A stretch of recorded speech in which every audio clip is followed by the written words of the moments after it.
अस्सलाम एवरीवन। तो आज हम वीडियो स्टार्ट करेंगे। आज का सेशन हम स्टार्ट करेंगे by highlighting the fact that के वीडियो शूट कैसे करते हैं। तो how to shoot videos, the basics. तो we will be covering all the basics of how to shoot a video.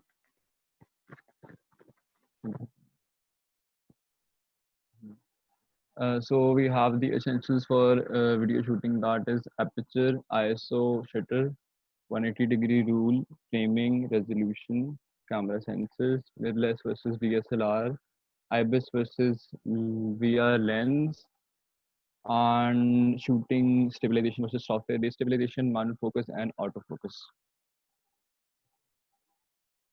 So to begin with, aperture is the opening of a lens through which the light passes to enter the camera. इसका मतलब है कि ये एक chart दिया हुआ है कि आपका अगर 2.8 है एपर्चर, तो आपका लेंस इतना ओपन है और इतनी लाइट अंदर ले रहा है लेंस, जिसकी वजह से आपकी पिक्चर ज़्यादा वेलेट होगी और पीछे एक बोका इफेक्ट आएगा जो कि पीछे एक ब्लर देगा आपके ओवरऑल पूरे सीन को। जितना कम आपका एफ स्टॉप होगा उतना ज़्यादा आपकी इमेज डार्क हो जाएगी और उतना कम पीछे आपका ब्लर होगा आपके सब्जेक्ट और बैकग्राउंड के दरमियान। So if you have a 1.4 aperture is the lowest aperture you have in a lens. So those lens थोड़े से महंगे होते हैं वो lens. So जो main kit lens होता है, you have a 3.5 aperture which is a good aperture जो minimum आपका होता है.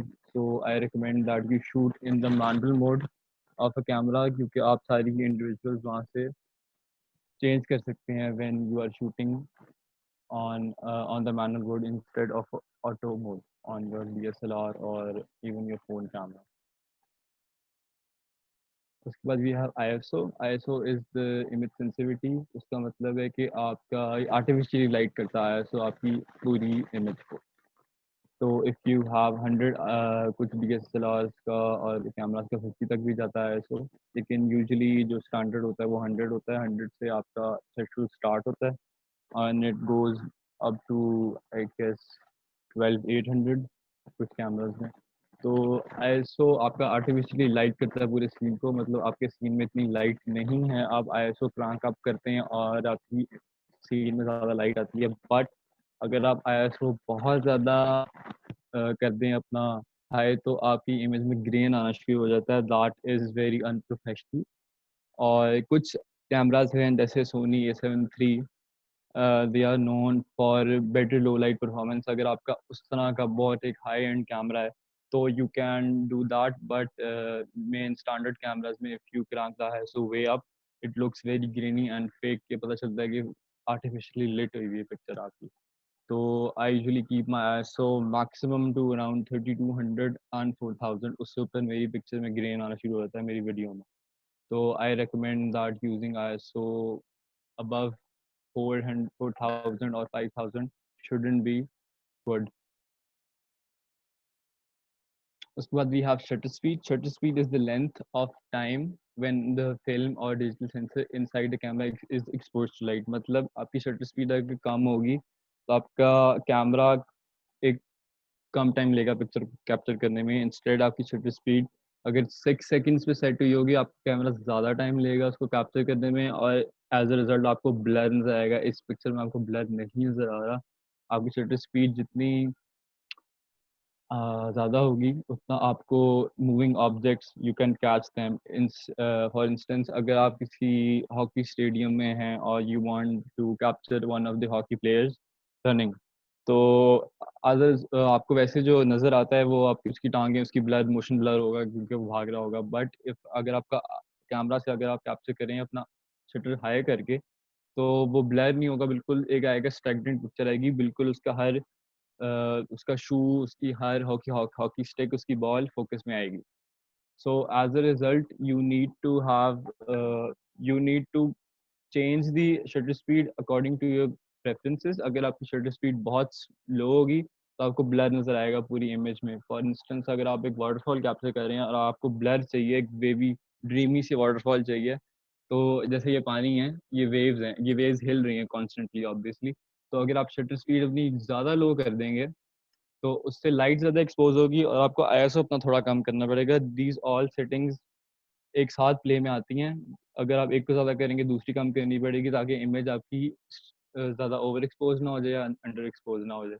तो you have a good blur here which it's basically up to your personal preference कि आपने शूट क्या करना है। अगर आप लाइट ट्रेल्स अक्सर देखते हैं हम लोग के लाइट ट्रेल्स जो ट्रैफिक की लाइट्स होती हैं वो, बट अगर आपका शटर स्पीड ये है कि आपको you need a tripod for this, क्योंकि और सिक्स क्योंकि हल्का सा भी मोशन ना पिक्चर में मोशन ले आता है।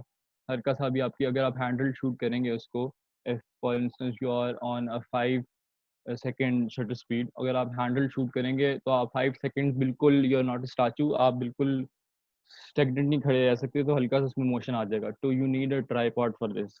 और बेस्ट है कि आप उसको सेल्फ टाइमर पे लगा के शूट करें ताकि आपका जो कैमरा क्लिक करते हैं उसका भी हल्का सा कैमरा ना हिले, ताकि बिल्कुल एक क्लियर पिक्चर आए। तो लाइट ट्रेल जो शूट होती हैं रात को, उनका शटर स्पीड बहुत लो होती है, तो वो गाड़ियाँ चलती रहती हैं कोई 10-15 सेकंड, और जो गाड़ियों की लाइट्स हैं वो कैप्चर करता है क्योंकि गाड़ियाँ वहाँ से जा चुकी होती हैं सीन से। तो that's a picture that takes around, आपका जितनी देर शटर होगा मतलब इट्स अराउंड 10 सेकंड्स, तो 10 सेकंड शूटिंग होती रहेगी उसकी। तो दैट मेक्स कि आप किस तरह शूट कर रहे हैं। अगर आपकी शटर आपको ब्लर चाहिए, एक मोशन ब्लर चाहिए अपनी वीडियो में, तो आप शटर स्पीड अपनी लो कर लें। अब जैसे ही कैमरा मूव करेंगे तो उसमें मोशन आएगा ज़्यादा। जैसे आप कोई वीडियो शूट कर रहे हैं that has affect that a person is intoxicated या इस तरह, तो you need to set your shutter speed lower than around 1 second, so you have a good motion blur, and it really sells the person is intoxicated, because video editing is all about displaying reality, or how you change a studio based thing into a commercial or a real thing.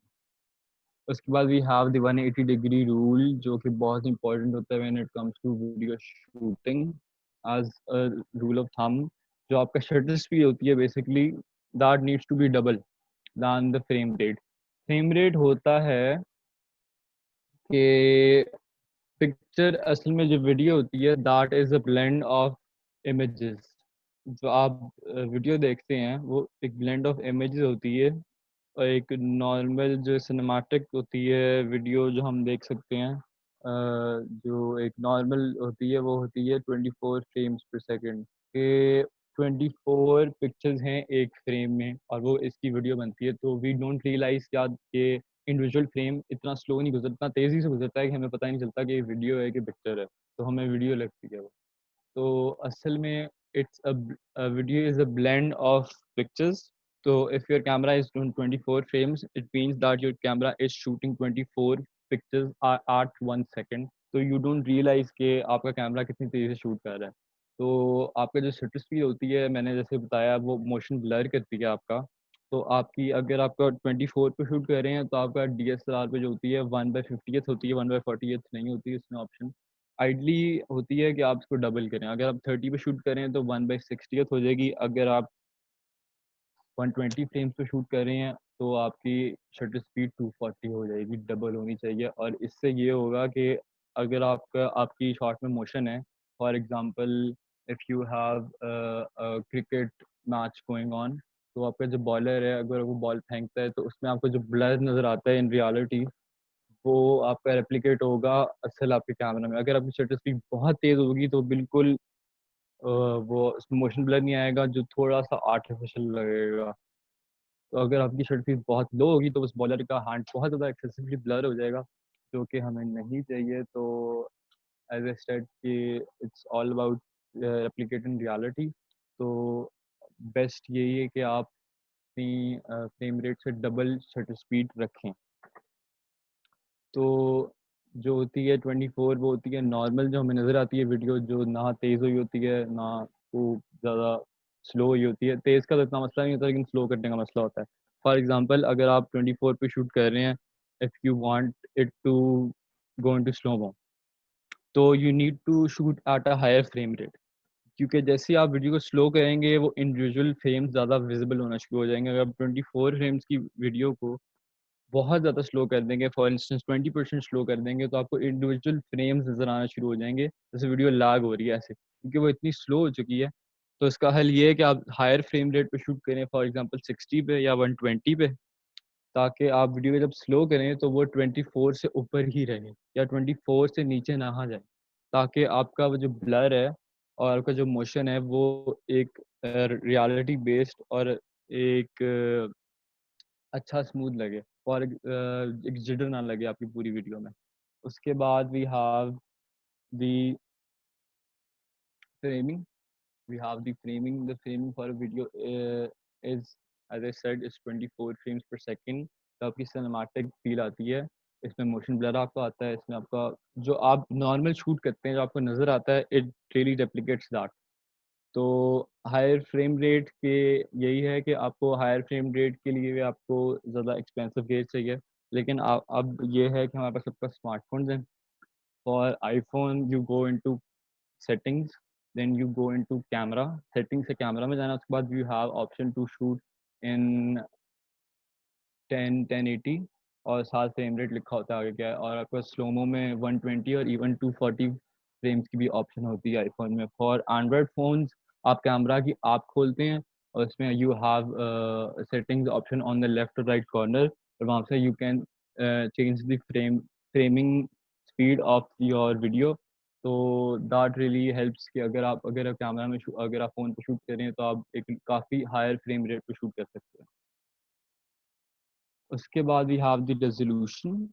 The resolution is the detail a camera captures. तो there is a head to head comparison between a 1080 and a 4K footage. You don't see much comparison because 1080 4K में ये होता है कि pixelation मतलब 1080 इसकी resolution होती है 1080 की 1920 बाय 1080।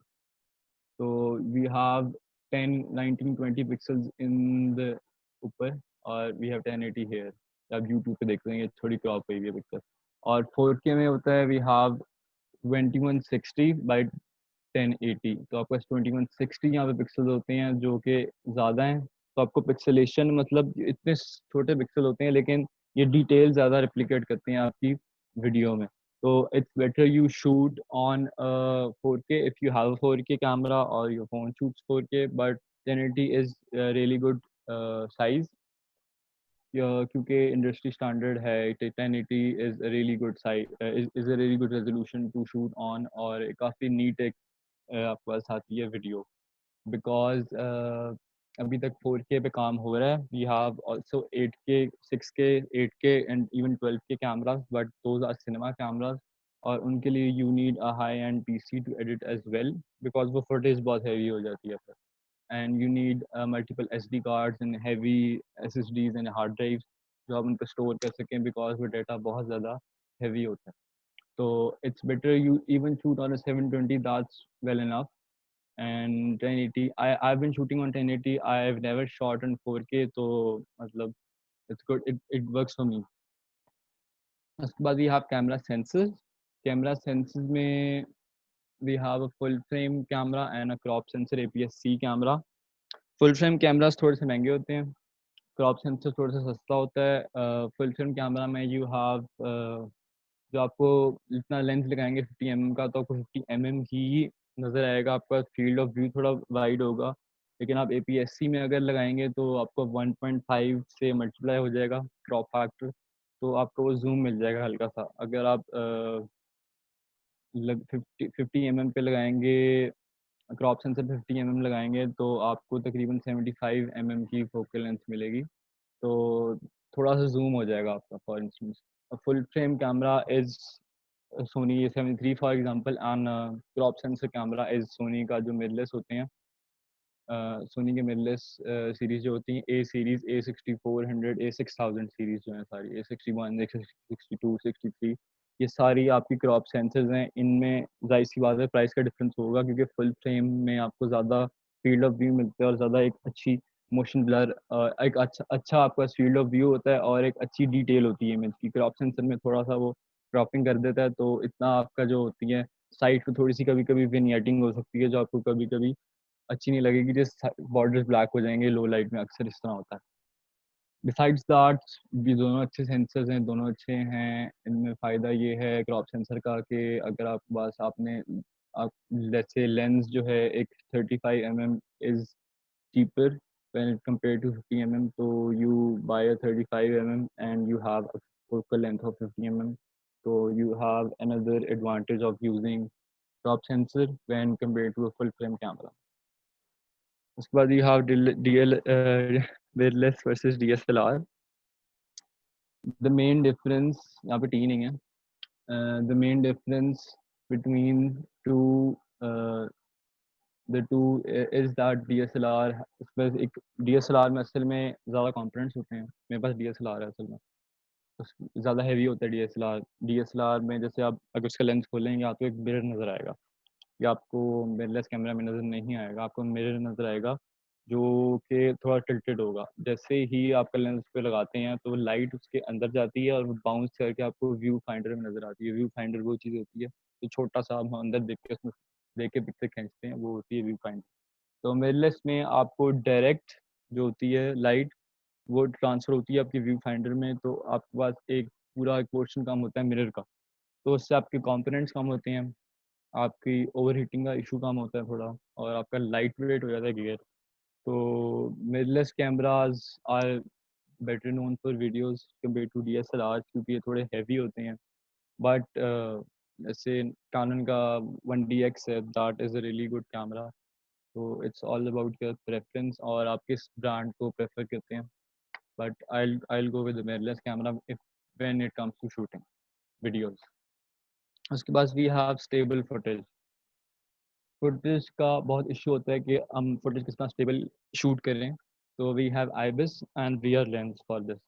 आईबिस होता है इन बॉडी इमेज स्टेबलाइजेशन और ये करती है कि आप जैसे ही मूव करते हैं वाइल शूटिंग योर वीडियो, आपका जो अंदर कैमरा का सेंसर होता है दैट मूव्स और आपकी वो आइडेंटिफाई करता है आपकी मूवमेंट कैसी है और दैट मूव्स द कैमरा हल्का सा, मतलब आपको फील तो नहीं होगा कि पूरा अंदर से लेंस हिल रहा है, लेकिन पूरा सा अंदर से वो पूरे लेंस को हिला रहा होता है ताकि फुटेज स्टेबल है। उसके बाद वी हैव इमेज स्टेबलाइजेशन जो लेंस में होती है।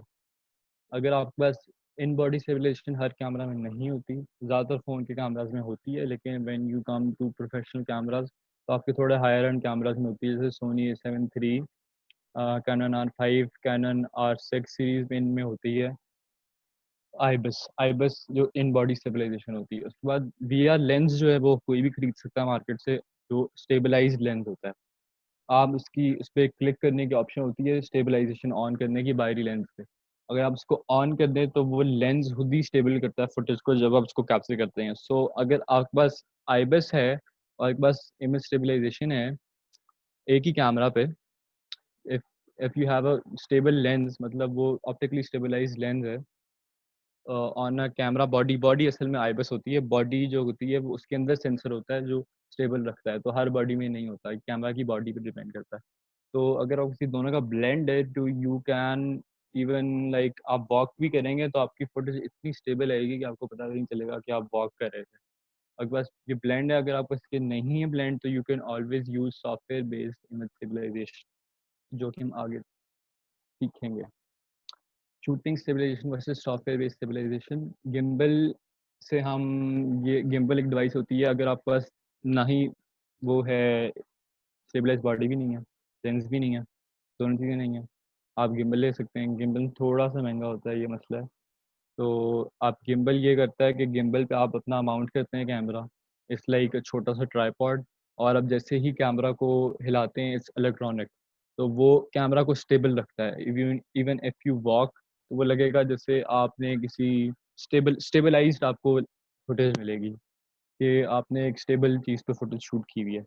तो एक तो गिम्बल ले सकते हैं। अगर आप पास गिम्बल भी नहीं है, आपके पास आईबिस भी नहीं है, आपके पास स्टेबल लेंस भी नहीं है, आपके पास गिम्बल भी नहीं है, ठीक है, आप वार्प स्टेबलाइजेशन यूज़ कर सकते हैं जो कि प्रीमियर में होती है। अगर आपकी फुटेज बहुत ही शेकी है तो फिर तो आपकी फुटेज का कुछ नहीं हो सकता, मतलब आपको नज़र ही नहीं आ रहा कि फुटेज में क्या है, आप कहेंगे नहीं ये प्रीमियर कर देगा सही, ऐसे नहीं हो सकता। फिर ये बिल्कुल अनरियलिस्टिक बात है ये। अगर आपकी फुटेज हल्की सी शेकी है कि हल्के से अप्स डाउन हैं, वो इतना कर देगा प्रीमियर। प्रीमियर का मैं अभी दिखाऊंगा किस तरह करता है शेकी फुटेज को स्टेबल।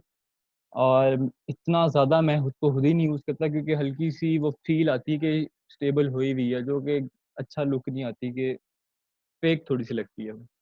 तो it's as a last resort आप वॉच स्टेबलाइजेशन यूज़ कर सकते हैं। इसकी परसेंटेज मैं लोअर रखता हूँ, मैं दिखाऊंगा किस तरह मैं लोअर रखता हूँ, क्योंकि डिफ़ॉल्ट पे 50% होती है। तो I will discuss watch stabilization in detail in a few minutes.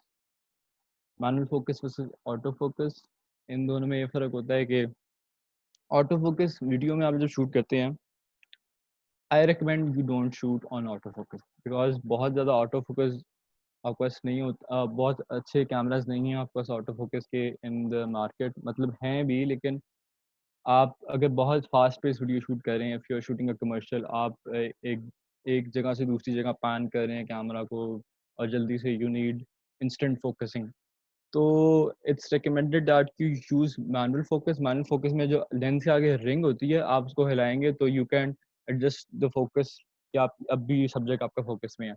तो अगर आप उस तरह शूट करेंगे तो आप जल्दी ज़्यादा तेज़ी से उसको फोकस में ला सकते हैं। अगर आपने उसको आउट ऑफ फोकस करना है, एक ये भी होता है कि आपने आउट ऑफ फोकस करना है एक चीज़ को, तो आउट ऑफ फोकस तो हमेशा फोकस करेगा आपके सब्जेक्ट पे। अगर आपने उसे पैन करना है, उसको आउट ऑफ फोकस करना है, तो आप मैनुअल फोकस पे शूट करें, जो कि आप कैमरा बॉडी के लेंस बॉडी के ऊपर से कर सकते हैं। एक ट्रिगर बटन होता है जिसको आप ऑटो फोकस मैनुअल फोकस से स्विच कर सकते हैं।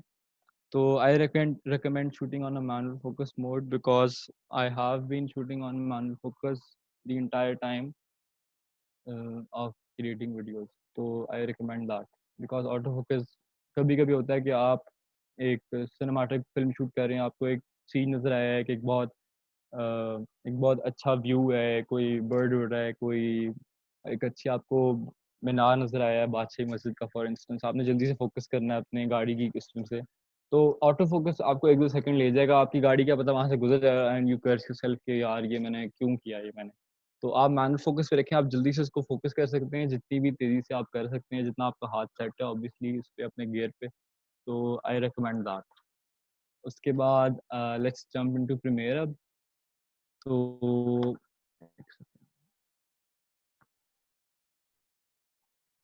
प्रीमियर में वील बी डिस्कसिंग जो हमने पिछली दफ़ा डिस्कस किया था, तो वी आर इनटू प्रीमियर।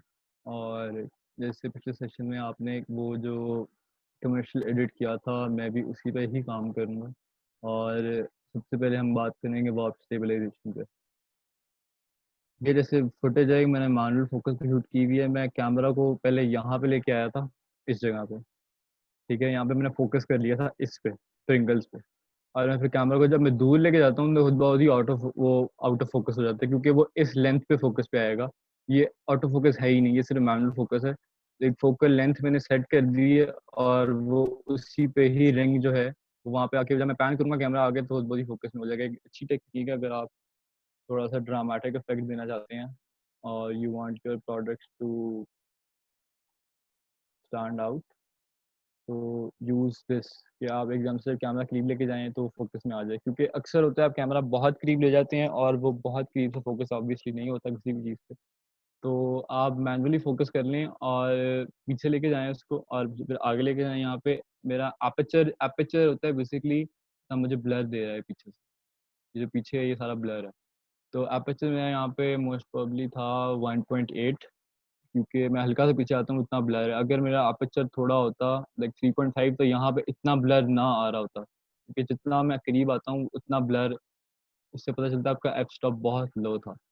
तो I think this is a good footage, या ये वाली आई थिंक थोड़ा सा ठीक है इसमें, ये अच्छी फुटेज है।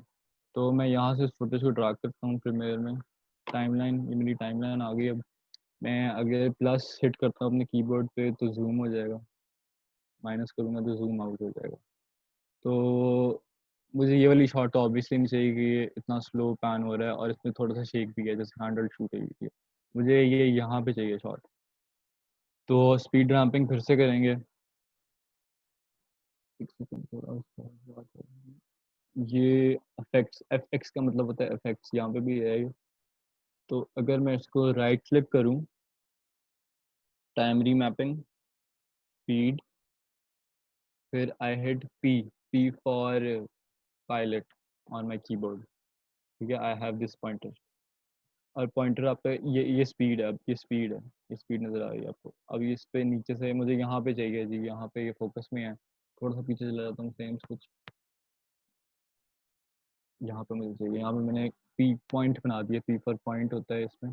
तो मैं वी वापस क्लिक करता हूँ, मैं पी क्लिक करता हूँ तो बस ये आ जाता है, और मैं वी करता हूँ तो मैं बस वापस ये आ जाता है माउस। इससे मैं स्पीड कम ज़्यादा कर सकता हूँ, टी से मैं कम ज़्यादा नहीं कर सकता स्पीड। मैं इसकी स्पीड कर देता हूँ 200% स्टार्ट में। तो 200% मैंने स्टार्ट में कर दी इसकी स्पीड। मैं पी से जूम कर रहा हूँ इसमें, और ये जो है ये एक मतलब एक बहुत एकदम से ये तेज़ है, एकदम से स्लो हो गया। तो उसी तरह फिर से इसको ड्रैग करेंगे, इसको हम टिल्ट करेंगे ताकि ये आराम से स्लो। आई थिंक ये अभी भी थोड़ी स्लो है, तो इसे थोड़ी तेज़ करते हैं, और I think that's good enough. तो ये फुटेज देखें थोड़ी सी हिल रही है शुरू में, मतलब ये हमारा स्पीड रैम तो सही हो गया, लेकिन ये फुटेज शुरू में हिल रही है, ये जैसे ये हिलती है यहाँ पे, जो कि अच्छा नहीं लग रहा, बिल्कुल मुझे तो नहीं अच्छा लग रहा। तो अब ये है कि अब वार्प स्टेबलाइजेशन जब करते हैं, यहाँ से ये जो डबल एरो है यहाँ पे जाएंगे इफेक्ट्स में, लिखेंगे WARP वार्प स्टेबलाइजर। तो ये आप कर तो सकते हैं अप्लाई, अगर आपने वीडियो को तेज़ या स्लो नहीं किया। अगर मैंने वीडियो को अब मैं टाइम रीमैप कर सका हूँ, थोड़ी तेज़ कर सका हूँ, बीच में स्लो हो गई है, फिर भी अगर मैं इसमें ड्रा करूँगा तो ये अप्लाई नहीं होगा। ये बस वार्निंग आती है, warp stabilization in time remapping can not be used on the same clip. ठीक है, तो you have to keep in mind कि ये स्टेबलाइज नहीं होगी फुटेज, क्योंकि मैं इसको तेज़ कर चुका हूँ। तो इसका हल ये है कि मैं कंट्रोल Z करूँ, इस क्लिप को मैं कर दूँ नेस्ट। ओके, नेस्ट करने से पहले एक और चीज़ करूँ, I am going back and adding N adjustment layer. Adjustment layer मैं यहाँ पे ये लीव्स पेपर से क्लिक करूँगा, और यहाँ पे सारे शॉर्टकट्स आते हैं, यहाँ पे होती है एडजस्टमेंट लेयर, जो कि एक नल ऑब्जेक्ट की तरह होती है, और I can drag it up here. मतलब इससे होता कुछ नहीं जब तक मैं इसको अप्लाई नहीं करूँगा। तो इसको ड्रैग किया यहाँ तक, और फिर से मैं गया इफेक्ट्स में, I add Gaussian blur. Gaussian blur apply हो गया। अभी कुछ नहीं होगा, जब भी आप कुछ चीज़ अप्लाई करेंगे तो डायरेक्टली कुछ नहीं होगा, आप इफेक्ट्स कंट्रोल में जाएंगे, यहाँ से ही आपको मैनुअली आप इसको कर सकते हैं चेंज। तो ये जैसे आगे की तरफ मैं बाइंड करूँ तो मैं इसको वर्टिकल रख दूँगा, और मैं इसकी ब्लर लेंथ ज़्यादा कर दूंगा। अब मुझे साइड बॉर्डर्स आ गए हैं, तो पिछली दफ़ा भी हमने किया था रिपीट एज पिक्सेलेशन, तो पिक्सेलेशन उसने कर दी है इसका। तो मुझे यहाँ पे ज़ीरो चाहिए ब्लर, यहाँ से मैं की फ्रेम ये है स्टॉप वॉच होती है, इसको मैं क्लिक करूँगा, यहाँ पे बस की फ्रेम आ गई थोड़ा सा। मैं इसको आगे लेके जाऊँगा, और यहाँ पे स्लो, बल्कि बीच में से मुझे तेज़ चाहिए, यहाँ पे मुझे ज़्यादा जूम चाहिए, थोड़ा ओवरबोर्ड है, इतना ठीक है आई गेस। और यहाँ पे मैं अगर इसको क्लिक करूँगा वापस वीडियो पे चला जाएगा। तो I have this, I think इतना अच्छा नहीं लग रहा, शुरू से भी थोड़ा सा जूम है, तो I think this look, I have this now. कि वो मैनुअली मैंने ब्लर डाला है कि मैं एकदम से मैं हाईलाइट कर रहा हूँ कि I am panning towards the camera तेज़ी से। तो इन की फ्रेम्स को भी मैं कर देता हूँ स्मूदन आउट। शुरू के की फ्रेम को यू कैन ईज आउट, शुरू के की फ्रेम को कभी ईज इन नहीं करना, इसमें उल्टा रूल होता है, ईज आउट पहले करना है, फिर ईज इन करना है आखिरी फ्रेम को। तो अब थोड़ा सा सटल, इतना फील नहीं होगा, लेकिन थोड़ा सा सटल होगा, जो होगा ब्लर जितना भी, एक आराम से वो ईज इन होगा ब्लर। तो इसको ड्रैग कर लेता हूँ, तो बस ब्लर आ गया एक शॉट में इसमें। अब मैं ऐसे करूँगा कि कंट्रोल एस कर दूंगा, कि प्रीमियर का होता है it's notorious for being for crashing. तो मैं इसको अक्सर मैं करता हूँ कि मैं इसको सेव कर देता हूँ। उसके बाद आई राइट वार्प स्टेबलाइजेशन, ये फिर से अप्लाई नहीं होगी क्योंकि इस पे ये हो चुका है, प्राइमरी मैप हो चुका है। तो मैं इस पे क्लिक करूँगा नेस्ट, मैं राइट क्लिक करता हूँ, मैं जाता हूँ नेस्ट पे। नेस्ट नेस्ट में करता हूँ इसको स्पीड ड्राम 1 लिख देता हूँ इसको मैं।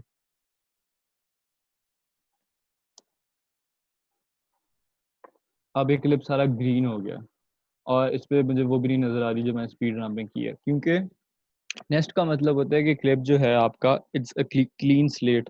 आप मतलब आप जितने भी इफेक्ट्स डाल दें इस पे, तो नेस्ट का मतलब है कि the soft for the software is, ये लाइक अभी इंपोर्ट हुआ है क्लिप, इस पे कुछ भी, इस पे स्पीड रैम भी नहीं हुआ। अगर मैं गॉसियन ब्लर को भी साथ के नेस्ट करना चाहता हूँ, मैं दोनों को सिलेक्ट करूंगा, मैं क्लिक कर दूंगा नेस्ट, तो ये पूरा का पूरा ही सीक्वेंस नेस्ट हो जाएगा। और बस ब्लर भी है और बस स्पीड रैम भी है। अब मैं इस पे वार्प स्टेबलाइजेशन लगा सकता हूँ क्योंकि अब वो सॉफ्टवेयर को लगता है कि वो तेज हुआ ही नहीं कभी क्लिप। तो अब इस पे एज डिफ़ॉल्ट इस पे ये सेट हुई हुई है 50%, ये इसको स्टेबल कर रहा है। 50% पे देखिएगा क्रॉप कितना ज़्यादा हो जाता है और 50% में आपको एजेस नज़र आना शुरू हो जाएंगे। तो 50% is not a good stabilization percentage at all. मैं इसको रखता हूँ अराउंड 2 to 3%। ये फुटेज अगर मैं इसको 2% पे रखता हूँ तो आई थिंक ये बेहतर है। अब मुझे बस ये भी थोड़ा सा आ रहा है, लेकिन इसको मैं जूम कर सकता हूँ, तो मेरे पास ये फुटेज है। अब 2% थोड़ा सा कम है, 5% कर देता हूँ। जितना मैं ज़्यादा करूँगा उतना, अगर मैं इसको 100% कर दूंगा तो ये बिल्कुल ज़्यादा जूम कर देगा, इसमें जूम होता जा रहा है आहिस्ता आहिस्ता। ये फुटेज काफ़ी स्टेबल थी वैसे, इतना इसलिए इतनी ज़्यादा क्रॉपिंग नहीं हो रही क्योंकि इसमें मोशन सीधा मोशन है। तो आई हैव दिस क्लिप। अब अगर इसमें मैं साउंड इफेक्ट डाल दूँ एक स्विश का, तो ये काफ़ी अच्छा लगेगा। तो उसके बाद वी हैव म्यूज़िक। म्यूज़िक के साथ मैं इसको मैच कर सकता हूँ। मुझे जैसे ये ट्रैक पसंद है, मैं स्क्रॉल करता हूँ, मैं बीट पे स्टार्ट करना चाहता हूँ इसको।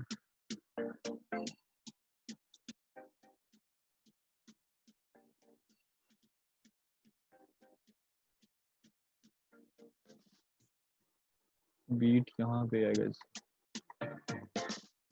यहाँ पे बीट है। तो आई स्टार्ट, मैं इसको ड्रैग करूँगा तो यहाँ तक क्रॉप हो जाएगी और मैं इसको यहाँ पे ड्रैग कर लूँगा ताकि मुझे बीट पे स्टार्ट हो गया जो भी मेरी वीडियो है।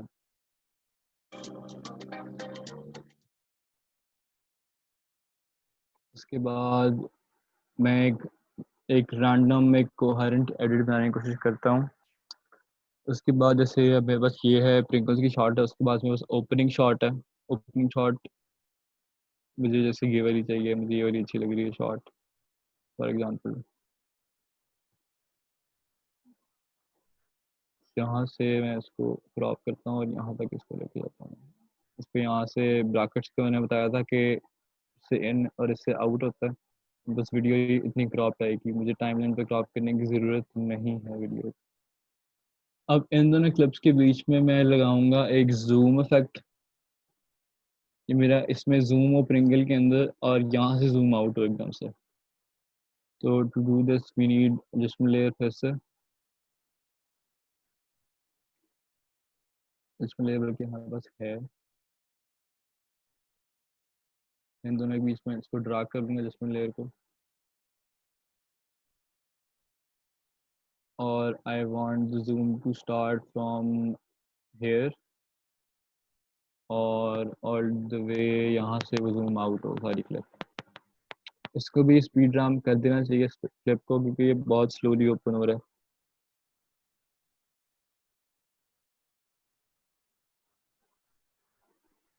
hit P, make a pointer, hit V to speed it up, drag it, make it smooth। ये भी थोड़ी सी अनस्टेबल है तो हम इसको भी नेक्स्ट कर देंगे और एफएक्स कंट्रोल में जाके फिर से वापस स्टेबलाइजेशन पे अप्लाई कर देंगे। यहाँ से आएंगे हम एफएक्स कंट्रोल पे, इसकी परसेंटेज फिर से आई गेस 5% कर देंगे। यहाँ पे आपको रियल टाइम में आपको दिखा रहा है कि कितने तेज़ी से हो रहा है वो। आप ये एक प्रीव्यू भी दिखा रहा है कि कितनी देर में आपकी स्टेबल हो जाएगी फुटेज। तो स्टेबल हो रही है अभी।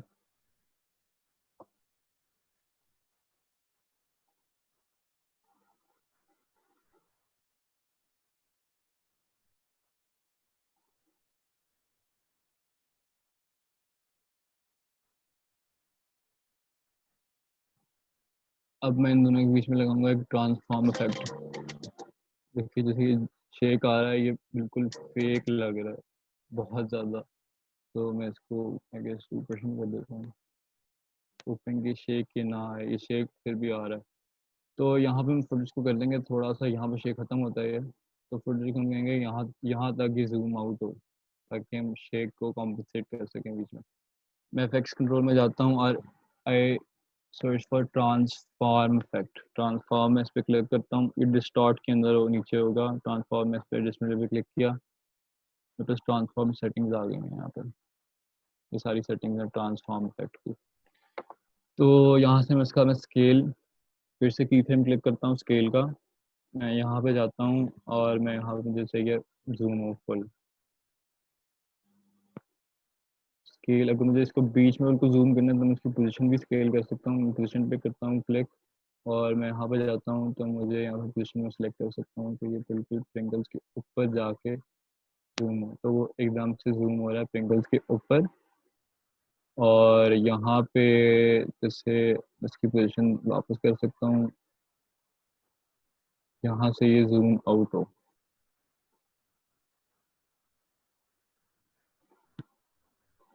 फॉर एग्जाम्पल मैं यहाँ से इसको कर सकता हूँ, यहाँ से ये जूम आउट हो बिल्कुल बीच में से फ्रेम के। और यहाँ पे हमारा शेक था, तो ये जब जूम इन हुआ होगा तो शेक इतना नज़र नहीं आएगा। मैं फिर से एरो क्लिक करूँगा तो ये रिवर्ट हो जाएगा, और इसको भी मैं रिवर्ट कर दूंगा ताकि इसकी पोजिशनिंग सही हो जाए। मैं इन सारे की फ्रेम्स को सिलेक्ट करूँगा और I will hit continuous Bezier, ताकि एक स्मूथ वो मोशन आए इसमें। हल्का सा फिर भी हमें नज़र आ रहा है। तो इसका ये फ़ायदा है ट्रांसफॉर्म इफेक्ट का, that you can add motion blur इधर से। You have this shutter angle. अगर मैं इसको सेट करता हूँ 360 पे, तो इसमें खुद ब खुद ही मोशन ब्लर आ जाएगा जब भी वो जूम होगी फुटेज। फॉर एग्जाम्पल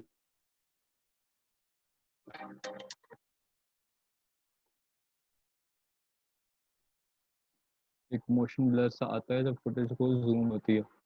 तो that's basic speed ramp and the use of adjustment layer keyframes and the transform effect कि आप किस तरह zooming in zooming out use कर सकते हैं। तो मेरे पास ये छोटा सीक्वेंस मैंने आई थिंक 3 सेकंड का। प्लेबैक में थोड़ा मसला, अगर आपको प्लेबैक में कोई मसला हो तो आप यहाँ पे ये क्लिक करें और आप क्लिक करें रेंडर इन एंड आउट। तो ये सारी क्लिप को रेंडर कर देगा ताकि प्लेबैक आपका स्मूथ रहे और प्लेबैक में कोई इशू ना हो। तो आप ये सारा रेंडर कर रहे हैं पूरे के पूरे सीक्वेंस को। इसमें सारे फ्रेम्स लिखा रहे हैं, I have 150 frames in this you have. अगर आप यहाँ पे देखें आपके पास फ्री डिस्क स्पेस आ रही है, आपकी सी ड्राइव में स्पेस होती है, तो you need at least 40-50 GB to run everything smoothly. पता नहीं कितना ज़्यादा क्यों इसमें लैग आ रहा है। तो आई हैव दिस सीक्वेंस, अब थोड़ा सा लैग आ रहा है, आई डोंट नो व्हाई। तो विल बी, अगर हम इसको कलर भी कर दें हल्का सा एडजस्टमेंट लेयर से ही, तो you need to understand the use of adjustment layers.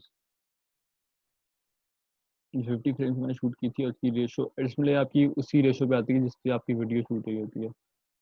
तो दैट्स रियली हैंडी। इसको ड्रैग करता हूँ पूरी सीक्वेंस के ऊपर। मैं जाता हूँ विंडो में और आई सिलेक्ट फिल्मेट्री कलर, तो बस ये विंडो आ जाएगी कलरिंग की। तो मुझे चाहिए इसमें सैचुरेशन थोड़ी सी ज़्यादा चाहिए क्लिप में, अगर मुझे थोड़ा कॉन्ट्रास्ट चाहिए क्लिप में आर्ट, वो कॉन्ट्रास्ट थोड़ा ज़्यादा हो गया इसमें।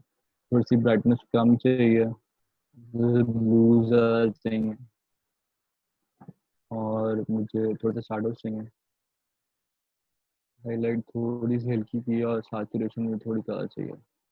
तो अब ये काफ़ी बेहतर लग रहा है, मतलब काफ़ी reds, the red stand outs, और ब्लू पता चल रहा है कि बैकग्राउंड है। तो मैं यहाँ पे कर्व में जाके रेड को और ज़्यादा एम्पलीफाई कर सकता हूँ यहाँ से। ये थोड़ा और हो जाएगा वैसे, लेकिन अगर मैं यहाँ तक इसको रखूँ, दैट लुक्स नाइस। यहाँ से थोड़ा सा नीचे ट्रैक करूँ इसको, और यहाँ से मैं थोड़ा सा ट्रैक करूँ, तो रेड काफ़ी स्टैंड आउट होता है हमारा। तो that's how you basically collect your footage, and the basic understanding to shoot a video is। और अगर आप इंस्टाग्राम पे अपलोड करते हैं अपनी वीडियोस, आप जाएंगे यहाँ पे सीक्वेंस में, सीक्वेंस सेटिंग्स में, इंस्टाग्राम की रेशो के हिसाब से आप सेट कर लेंगे। ये यूट्यूब की रेशो है 16:9, इंस्टा की होती है 4/5। तो आप उस पर सेट कर लेंगे ताकि आपका फ्रेम उस हिसाब से हो जाए। अगर मैं इसको फॉर एग्जांपल पोर्ट्रेट में मैं करना चाहता हूँ इसको शूट, तो मैं इसको रिवर्ट कर दूंगा, स्विच कर दूंगा, 1920 यहाँ पे आ जाएगा और 1080 यहाँ पे आ जाएगा। तो अब मैं एंटर क्लिक करूँगा तो फुटेज मेरी अब फ़ोन के हिसाब से हो गई है। ये आपको फ़ोन की स्क्रीन पे फुल स्क्रीन पे नज़र आता है। तो अब ऑब्वियसली मैंने 1080 में शूट की थी तो बॉर्डर्स आएंगे, तो मैं यहाँ से इसको स्केल कर लूँगा इसको, और मैंने स्केल किया 168%। इसको भी मैं 186%, सॉरी, मैंने इसको स्केल किया तो मेरे पास ये आ गया। लेकिन अब ये एडजस्टमेंट लेयर जो है ये उस पर हुई हुई थी अप्लाई, तो इस एडजस्टमेंट लेयर को भी मुझे शायद 168% जूम करना पड़े, तो जजमेंट पड़ता है ऐसे। तो एडजस्टमेंट लेयर ये अब मुझे बाद में फिर से अप्लाई करनी पड़ेगी, रिप्लाई, क्योंकि मैंने इफेक्ट लगाया था किसी और रेजोल्यूशन में, अब मैं किसी और रेजोल्यूशन में चला गया, इससे this doesn't even look bad होता है। तो that's how you change the aspect ratio. यहाँ पे फ्रेम रेट है, सारी आपको चीज़ें आ रही हैं, फ्रेम्स सारी चीज़ें आ रही हैं यहाँ पे। और यहाँ से आप, ये रिवर्ट हो गया, 19/16 हो गया। उसके बाद अगर मैं जाऊँगा यहाँ पे एक्सपोर्ट पे आपके पास बहुत सी ऑप्शन होती हैं। आई क्लिक फाइल, एक्सपोर्ट और फिर media.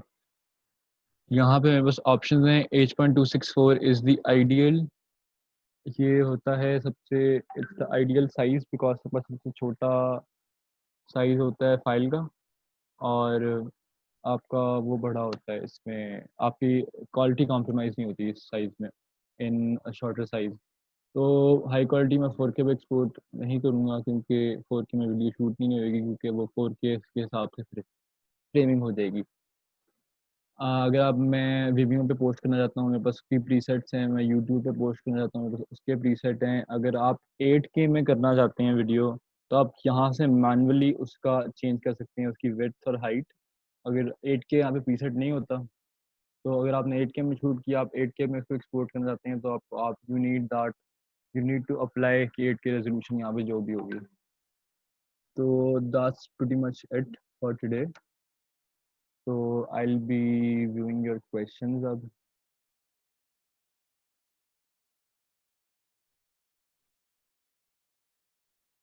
So that's pretty much it. I don't see any questions. So hope you learned something out of it. Thank you.